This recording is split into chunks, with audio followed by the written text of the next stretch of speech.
Welcome back. So today we're going to talk about Chaos Space Marines and how we're doing in the meta. And honestly, it's not great, but you know, we're going to try and look on the bright side of things a little bit and kind of drill down and see what the best performing factions are or sub factions, and what we can kind of hope for based on the way things are looking right now.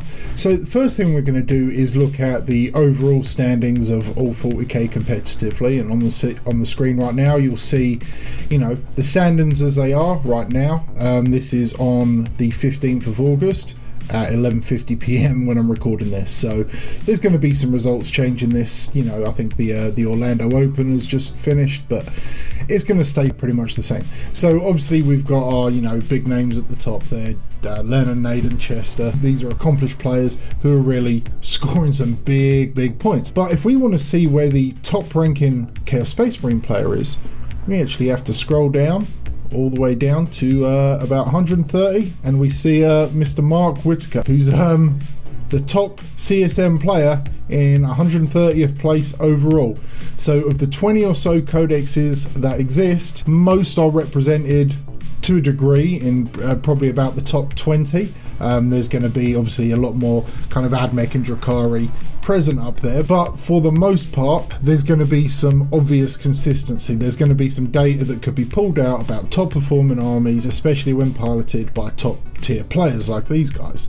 So let's look a little bit more specifically. Now this is the top 50 of Chaos Space Marines. I've pulled it into an Excel sheet so I could actually apply the sub-faction that these players are using. So Mark Whitaker, who is 130th in the world overall, but he's the #1 CSM player, and over on the left hand side of the screen you'll see is slightly smaller, just so I could get the Excel sheet more visible, especially for those using a mobile device or something. It's the same information, just an extra column added to the Excel sheet, but I'm pulling this straight from, I'm actually using Best Coast Pairings, but you can get it from ITC or Frontline Gaming as well. So what we'll see here on this spreadsheet, I've color coded people by their sub faction. There are some players who are using, you know, Chaos Soup basically, or Chaos Space Marine Soup. This doesn't include demons or knights or any super faction soup, just those souping within Chaos Space Marines. So at the moment the top player in the world, Mark, he's been running World Eaters. Then we have Joseph Escobar, who's been running Iron Warriors and recently went second, I think, at Large GT. Then White Turk, obviously at the Long War, did well at Lone Star, came 8th maybe or something like that. I know he did real good. And then, you know, several other players running their particular legion or, you know, their variation of their internal suit. We can see obviously here the Iron Warriors have got 4 of the top 10 spots, including 2nd place, 5th, 6th and 8th. We've got 2 World Eaters in there, 2 Soups, an Emperor's Children and a Black Legion. Then, you know, drilling down, we've got a little bit of everything. I was actually unable to find any word bearers at all in the top 100 to be able to include them. I did find some Red Corsairs, some Night Lords and some stuff like that. I'm going to drill down the data a little bit more shortly, but this just kind of gives us an overview of which legions are performing particularly well right now in the top 50 of the CSM. There's 1 Alpha Legion, few Emperor's Children, several Iron Warriors. I don't think any Red Corsairs made it to the top 50. I think there's a couple in the top 100.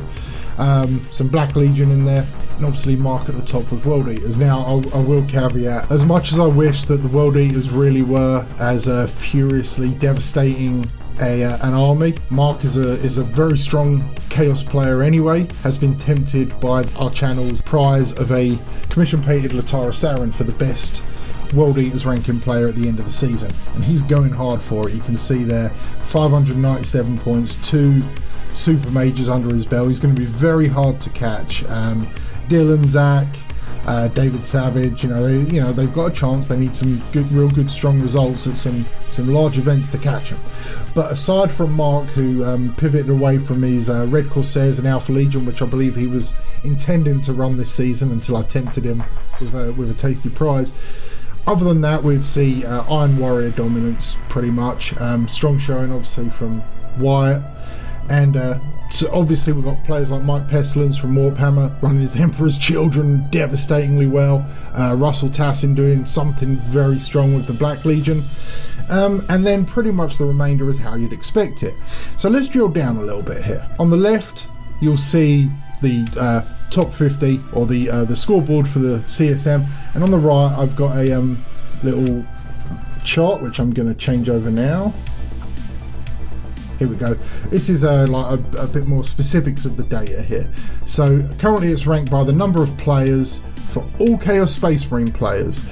There's 223 Chaos Space Marine players currently ranked in the ITC, from anywhere at the top to all the way at the bottom. 65 are playing Chaos Space Marines. That is 2 or more legions within their Battleforged army. Then we've got 39 are playing World Eaters, 38 Iron Warriors, and you can see the rest of the numbers there. Basically I couldn't find any Word Bearers. There's half a dozen Red Corsairs, 9 Night Lords, pure Night Lords. There's probably quite a few souped in with the CSM because they do have some really nice tricks. And Black Legion, honourable 19.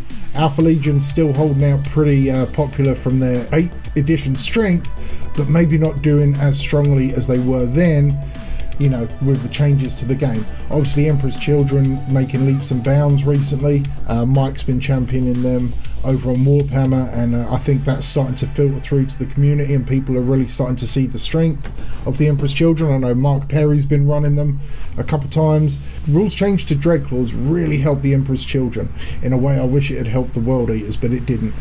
And Iron Warriors obviously can do some very strong things, especially with the Lords of War, and I think that may have helped them as well with the CP benefits they gained with the most recent chapter approved, being able to run several Lords of War, maximising the stack of buffs that they can throw on a Lord of Skulls or what have you. And then World Eaters, real popular comparatively speaking to the others. I don't know if the channels had a part to play in that. Obviously I know from talking to Mark that he's almost the main reason he's running them is because he wants that Latara Sauron, and I know a few other players have been registering games because of that. So and that was kind of the point of this channel, was to get more people taking their World Eaters to competitive events. So I'm happy about that. So what I want to do now is let's have a look. So here's the World Eaters rankings right now. I'm going to go through all the legions, but very briefly. I'm not going to go into great detail, but we can see we've got 39 players. The top 4 have got 3 events or more, and I know Mark, Dylan, Zach and David have all got either a very large GT or a super behind them. I've only got 2 RTTs. I've got a GT and a super coming up, as COVID permitting. So we've making a little bit of a dent there. Let's look at the next 2 we've got here. We've got the Iron Warriors, in my opinion probably the strongest legion out there right now. Again, just 4 players. You've got 4 events. I know there's some majors in there. I know Joseph Escobar, who I've got on Instagram, who just had these awesome Lord of War like conversion or alternate versions of the Lord of Skulls and stuff, doing real good here. But again, the majority of players, single event, maybe 2 events here. So just people testing out the waters with an RTT or something. If we look at the Black Legion, this one kind of confuses me because it's really my opinion that Black Legion have the tools to be a very strong CSM army. I think that whilst World Killers is perhaps overcosted, I think it's got something to it that could really help swing a game. If you could lock down your secondaries with them, you've got a tool to flip primaries on a turn. Plus Abaddon being an absolute beast, you can stick some Soulburner Decimators around him and Volkite Contemptors. You can create a really awful Death Star that just does a lot of work. So I'm honestly surprised, especially with the awesome models they received, with Abaddon, that we don't see more Black Legion players competitively. But that's what it is. Maybe no one's really kind of pushed the envelope too far there. Next, let's look at the Emperor's Children. Obviously we've got Mike P up there at the top, just absolutely killing it with his Emperor's Children, and then a few other players, but it's really only 1s and 2s on their number of events attended. So that's something that I'm guessing is starting to take off a bit. But again, this is an army that really suffers with a lack of models, similar to the World Eaters. You know, at least we've got plastic berserkers. Mike actually made that comment in our Discord. It's tough. It really is. We get plastic berserkers that you have to, if you're running Noise Marines, man, you've got some hard choices to make. But you know, some good work there. Then if we look at Alpha Legion, this is one of the factions that really hasn't got much major impact on any large events. Joni Velasquez there probably went to a large GT to score 173, but most people playing just one event, just only 2 players there with 2 events, so not much going on for the Alpha Legion. Got the Night Lords, just hardly any players. It really is, you know, only 9 registered players for the Night Lords, with single event applicants, and you know, Adam Shoesmith up there at the top with only 2 events. And finally we've got the Red Corsairs. This one doesn't surprise me so much. You would normally see Red Corsairs as part of a Chaos Space Marine soup, you know, so I'm sure there's more representation for them just as part of the CSM soup that's been going on. But again, just ones and twos for their events. Let's look over here on the spreadsheet here. I've got it sorted by number of players total there, so 65 for the soups, and then it's 39 down to 0 for the legions that I could find. And like I said, I couldn't find any word bearers players competitively. So if you're out there, let me know so I can find your name, and then I can dig into the word bearers a little bit, but I just couldn't find anyone in the top 100. So if we sort this by the number of players who are present in the top 50 of the CSM ranks, right? So let me sort that. So we see here, obviously you'd expect, you know, with almost twice the amount of players, soups are going to be present, you know, about a third of the time, or just over a third. Iron Warriors take up 10, so 20% of the top 50 is taken up by Iron Warriors, and that's quite a considerable chunk. And then we've got our World Eaters and Emperor's Children and Black Legion, which are the ones here which are kind of like the mid-tier. Chaos Space Marines and Iron Warriors are just gonna, in my opinion, be at the top, and you know, this is evidenced further along when I do some more filters here. But World Eaters, Emperor's Children and Black Legion also can put in some work. So if we change that to a percentage, should more or less stay the same, except Emperor's Children, I think this is skewed by Mike, quite honestly, but well, no, it wouldn't be. Of the top 50 CSM players, 7 of them are Emperor's Children, right? So 28% of the top 50 is taken up by you know, Emperor's Children players. They're a very small sample and they're taking up quite a large chunk. Then your Iron Warriors, to be expected, Black Legion, which is what surprised me a little bit, and then World Eaters, which I think have trickled down a little bit. At the start of 9th we were doing actually quite disproportionately well, or like around Christmas time last year in 2020 we were more or less at the top of this chart. Now we've gone down. That may be in part because of maybe more players jumping on and being new at the tournament scene, and maybe kind of pulling the numbers down a little bit. Nothing against them, I want more players playing. So that's our kind of like the overall makeup of the top 50 CSM. So let's go in the top 10, because this is, whilst we're dealing with small numbers here, small sample size, right, we can get a theme, we can get an idea of where the power's lying, right? So let's sort it by this first. So this is just the number of armies in the top 10 and who is controlling them. So Iron Warriors have 4 of the top 10. CSM have got 2. World Eaters have got 2. Emperor's Children and Black Legion have 1. But if we look at that as a percentage, Iron Warriors, you know, the disproportionate, even though there's 38 of them playing worldwide, they're taking up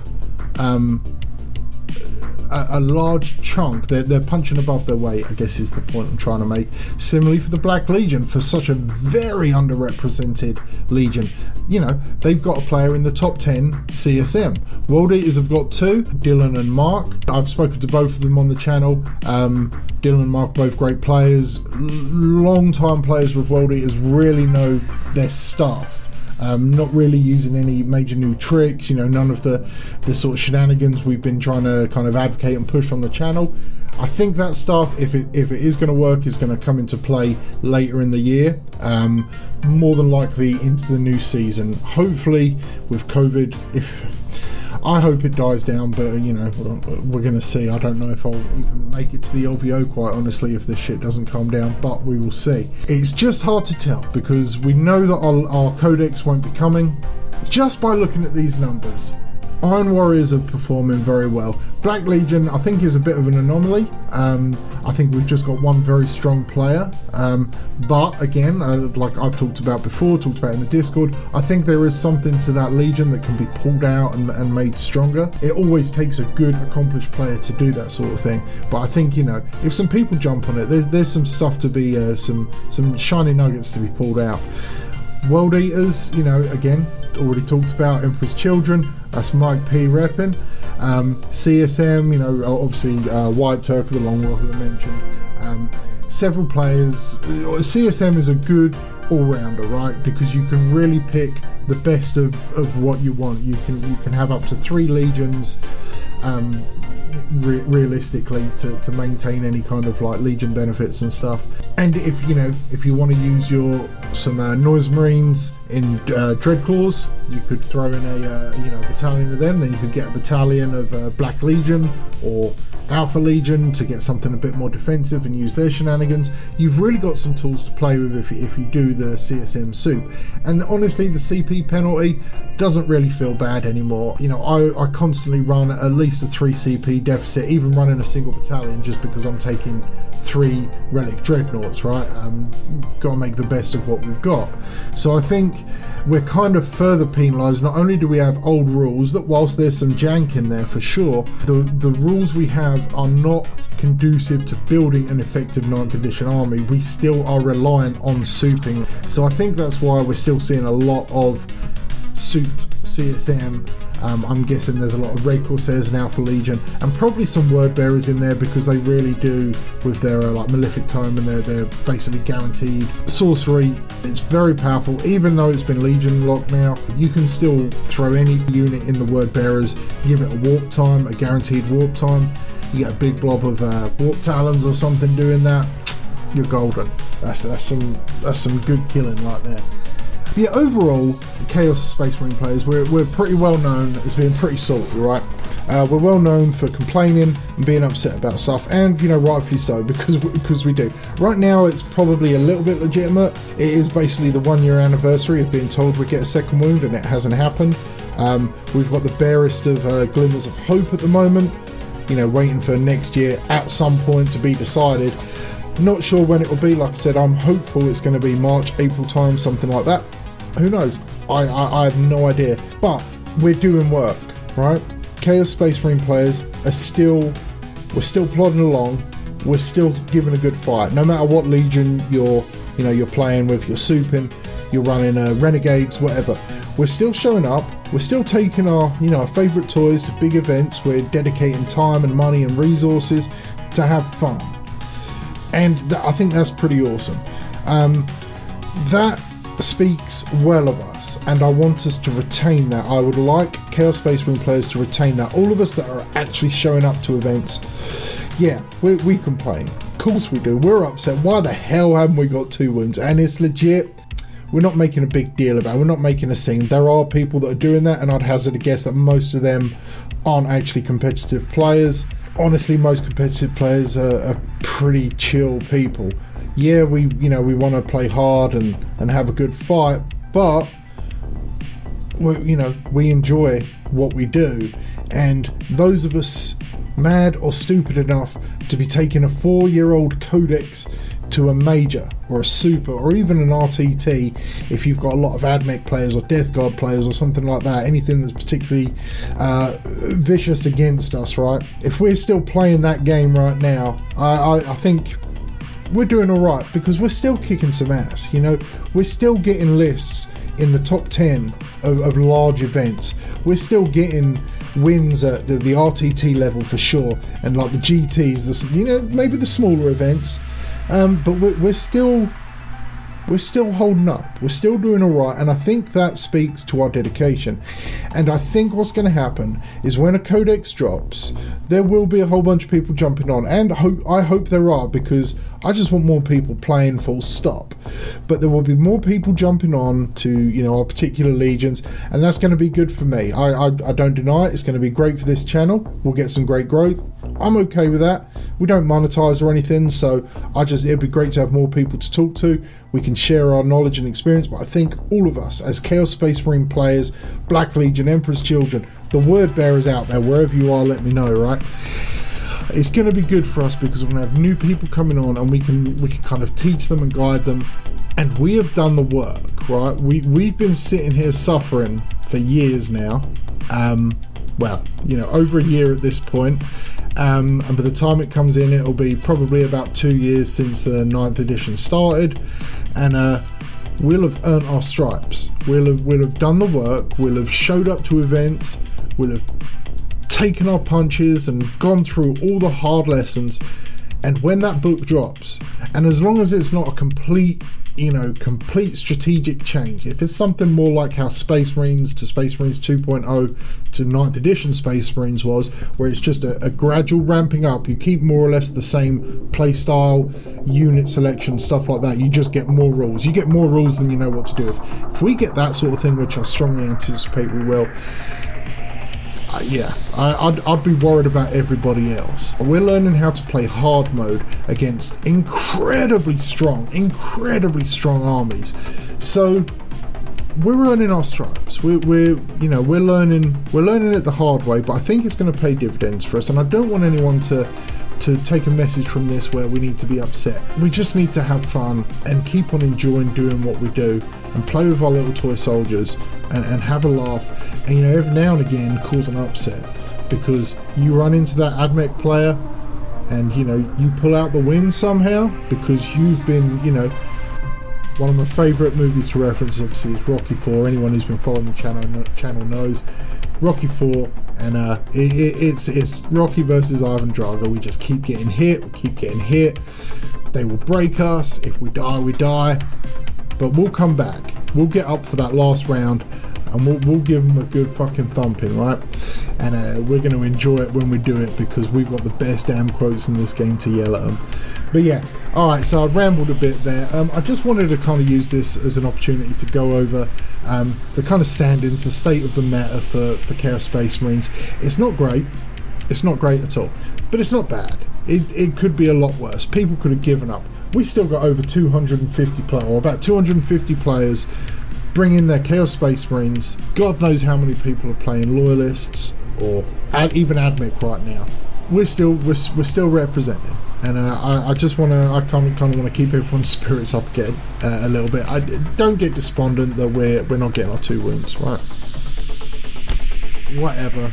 We've been dealing with it this long. If you haven't acclimatized to that by now, you got bigger problems, right? Just play the damn game. So yeah, I keep rambling. I'm going to shut it off. Alright, thanks everyone. Like, subscribe, all the bullshit. I don't care. Put a thumbs down. It doesn't matter. Tell me I'm a dumbass. It's all good. That'll do. Until next time, folks, stay healthy, stay safe. Kill main burn.